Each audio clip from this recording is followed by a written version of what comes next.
Surus, la entidad de los especialistas líder desde 2010, les ofrece este espacio.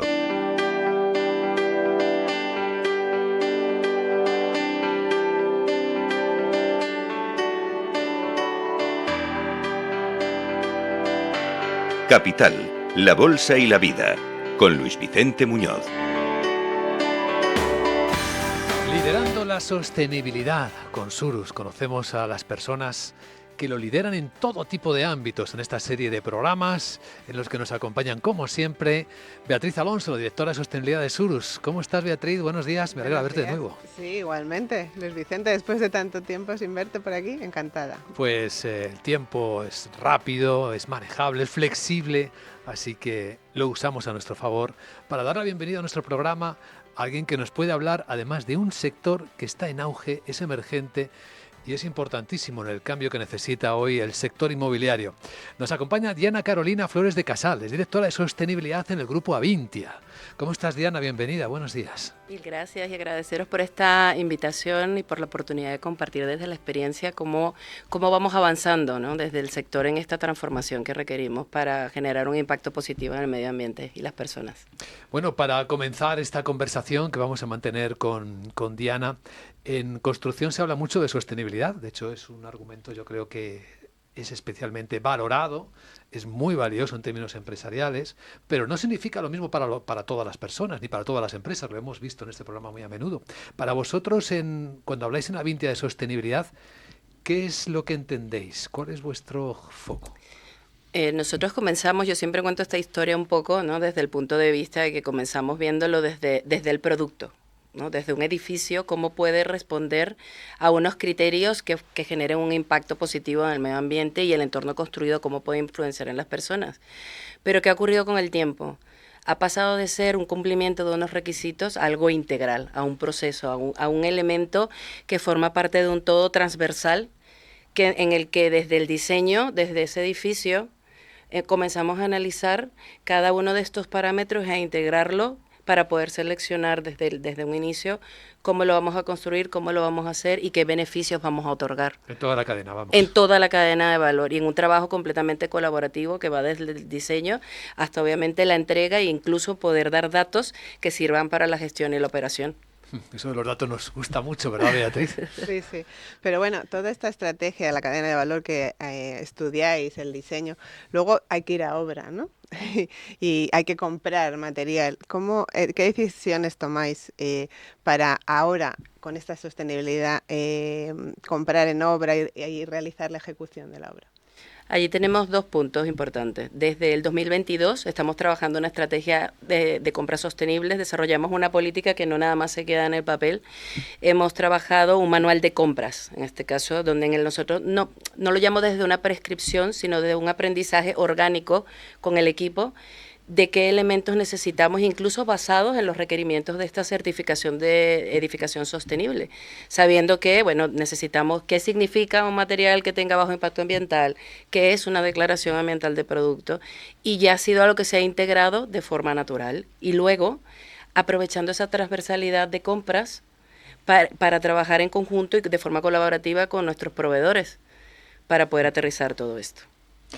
Nos gustaría profundizar, Diana, en la descarbonización, el gran desafío, ¿no?, del que hablamos tanto, del net cero famoso al que aspiramos en todas las empresas. En vuestro sector, la construcción industrializada, ¿qué experiencia tenéis ya en términos de reducción de huella, menos residuo, mejor control de materiales? Y también puedes contarnos los obstáculos que os encontráis para avanzar.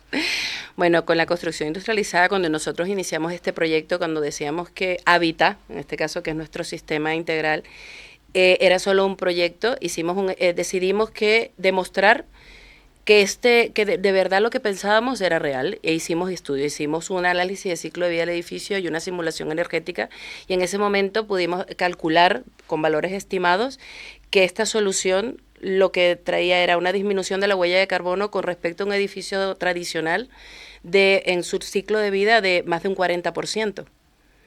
¿Vale? E incluso cuando a nivel incluso pudimos medir la reducción del consumo de agua, la reducción de un 20%, y el consumo de energía final un 49%. Entonces, tenemos un sistema que lo forma, que tiene muchas ya soluciones industrializadas, queremos llegar a un 85% de la industrialización, tomando, como digo, estos criterios: mayor durabilidad, menor impacto ambiental, una huella de carbono reducida en estos materiales, y poder garantizar, bueno, vamos a decir así, que todo esto vaya en el largo plazo del edificio.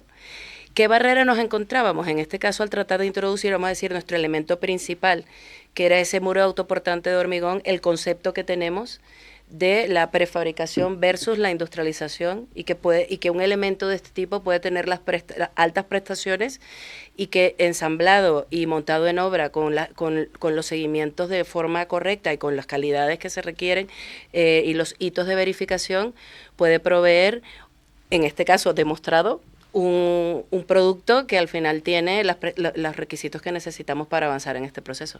Entendido, Beatriz. Sí, tirando del hilo de residuos que ha comentado Luis Vicente, la construcción también hay que mirarla desde el punto de vista de la circularidad, ¿no? Entonces ahí tenéis una palanca importante para ver cómo gestionáis los materiales y activos que pueden reutilizarse, ¿no?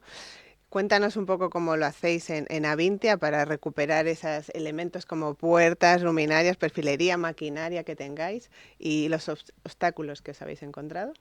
Bueno, en este caso hay varios proyectos, ¿no? En la parte de gestión de residuos, para tú garantizar esa valorización de los residuos, tienes que trabajar en conjunto, de la mano con la obra, primero para entender, como yo siempre digo, ¿no?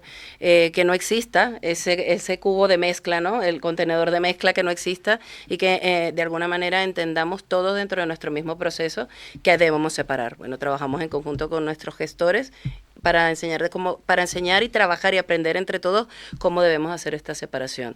En paralelo tenemos proyectos ahora que estamos desarrollando incluso para poder identificar cómo generar estos inventarios y cómo poder hacer esos traspasos en obra, porque al final allí, en esa separación, en esa identificación y en esos intercambios es donde se tiene que generar un proceso bastante robusto y controlado para garantizar que podamos hacer el intercambio real.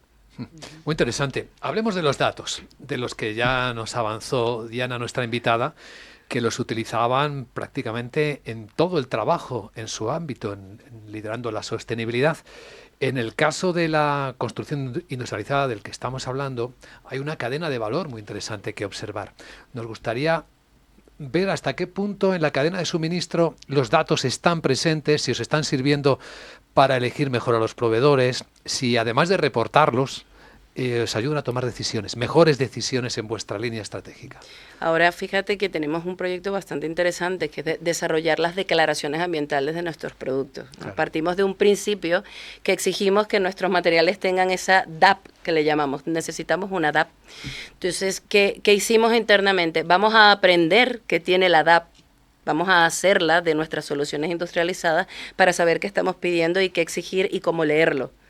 Porque le podemos pedir una cantidad de documentación importante, pero todos estos datos y toda esta información, aparte de estar registrada y pedirnos medir, tenemos que saber compararla, medirla y utilizarla para poder hacer una selección correcta, porque al final un documento no se va a parecer al otro, claro, en este sentido. Entendido. Y luego todos estos datos que os ayudan para gestionar las cadenas de suministro también los tenéis que reportar, ¿no? Sí. Con las SRD, ¿cómo lleváis este tema? Bueno, en este caso estamos partiendo de que teníamos un proyecto para identificar las tipologías de proveedores que tenemos, para poder hacerles esos cuestionarios y ese análisis profundo en detalle y saber en qué estatus estamos, porque podemos tener un proveedor muy grande como un proveedor muy pequeño y no se puede hacer la misma exigencia. Entonces estamos modelando en este momento exactamente qué les vamos a pedir para poder ampliarlo. Hemos desarrollado un cuestionario muy sencillo, en el que en este momento estamos simplemente analizando de una forma preliminar al proveedor, para luego ya hacer un diagnóstico real y poder avanzar en qué le vamos a pedir y exigir en cada uno de los niveles de proveedores que tenemos. Todo esto es una realidad, claro, es el presente, pero Diana, si mirásemos al futuro, si pensaras en el ámbito de tu responsabilidad de líder de sostenibilidad en Avintia, ¿qué es lo que viene? ¿Por dónde está la línea de trabajo futura? Tenemos muchísimas líneas de trabajo futuras. Le estaba diciendo yo a Beatriz que para mí esto es un universo, sí, ¿vale? Pero yo creo que es importante, si parto del principio que nuestro producto, servicio, es el edificio, yo creo que tenemos mucha regulación y muchas normativas que requieren ser estandarizadas para saber a dónde vamos, y el trabajo está allí. porque tenemos certificaciones de sostenibilidad, tenemos un código técnico, tenemos directivas desde la Comisión Europea, tenemos la taxonomía, tenemos una cantidad ingente de requisitos que necesitamos unificar para realmente poder llegar a un resultado final. Nosotros seguimos trabajando en línea con lo que vamos haciendo, pero no queremos que solo se quede en cumplir y en no poder invertir porque no tengo tiempo para poder desarrollar y avanzar. Pero lo que veo es esa necesidad primero, nosotros seguir avanzando en nuestro desarrollo, pero en paralelo que todo pueda ser unificado y con un criterio único. Beatriz. Entonces, ¿tú ves esperanza en que el sector de la construcción pueda ser sostenible? La verdad, sí.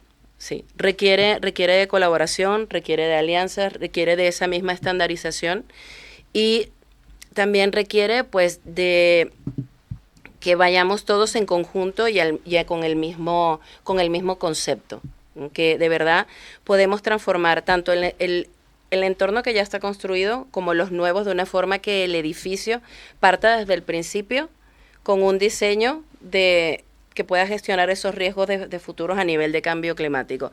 Y los nuevos que tenemos, mejorarlos para que podamos tener un bienestar de las personas que ya habitan en ellos. Pensando, Diana, en personas que tienen responsabilidades y que pueden hacer que las cosas mejoren en la sostenibilidad, en la circularidad, ¿cómo darías prioridad o qué valor elegirías pensando en ser muy útil para que la circularidad se acelerase? Y ahí ten en cuenta todo, desde regulación, mercado, la contratación pública, que es muy importante aquí, o los estándares que citabas hace un instante. Yo creo que idealmente, aunque ya se están comenzando a ver, yo creo que es definir y premiar, incentivar que todos estos elementos de sostenibilidad y circularidad estén presentes dentro de esas licitaciones, esos lanzamientos de contratos, ¿vale? ¿Por qué? Porque al final de alguna manera vas traccionando el cambio, lo vas vertebrando en el camino, pero con mucha sutileza, porque al final no estamos preparadas todas las empresas ni de todos los tamaños para llegar a ese resultado, pero en la medida en que se creen incentivos y que realmente esta estandarización llegue y sepamos a dónde vamos, es posible, pero lo primero es que estén dentro de la contratación y que cuando el edificio sea necesario evaluarlo, no lo evaluemos solo por precio, sino que también tengamos en cuenta estos criterios de impacto ambiental, circularidad y bienestar de las personas. Buena visión. ¿Y cómo habrá la experiencia, Beatriz? Sí, en la contratación pública que hemos hablado, ¿cómo veis que está apoyando en este sentido la Administración esta edificación sostenible? Por experiencia propia como compañía, cada vez vemos que hay mayor exigencia, mucha más exigencia, mucho más detalle. Al final necesitamos desarrollar muchas herramientas para responder a los requisitos y seguir avanzando en la mejora. Pero sí es verdad que la oportunidad que hemos tenido de valorar esas licitaciones o esos pliegos, como llamamos nosotros, que llegan, ya tienen presente. Ahora falta el detalle, ¿no? Porque yo puedo apuntar, siendo muy específico, a una ISO de circularidad, pero la ISO se explica de una manera y yo tengo que saber a qué responder o qué exactamente requieres tú para poder avanzar. Una última pregunta y de despedida para nuestra invitada, para Diana Carolina Flores de Casal. Y tiene que ver con su responsabilidad directora de sostenibilidad, que para muchos profesionales es una vocación. ¿Te gusta tu trabajo? Me encanta. ¿Sí? La verdad ¿Por es qué? algo que disfruto. Yo creo que, y bueno, lo puedo decir ahora que no me escucha casi nadie, ha sido un regalo la oportunidad de conocer desde ser, como comentaba con Beatriz, un ingeniero industrial que veía, ¿no?, la empresa de forma transversal. Ahora ves la empresa de forma transversal, cómo lo que hace impacta, cómo lo que entrega la impacta a la empresa y realmente generar y promover un cambio. Y se siente. Y cuando te apoyan desde arriba, mucho más todavía. Liderando la sostenibilidad, hoy nuestra invitada, desde luego lo ha transmitido con una transparencia extraordinaria. Diana Carolina Flores de Casal, gracias. Gracias a vosotros, la verdad. Gracias a Beatriz Alonso, directora de sostenibilidad en Surus. Nos encontramos en el siguiente programa, Beatriz. Así es, encantada.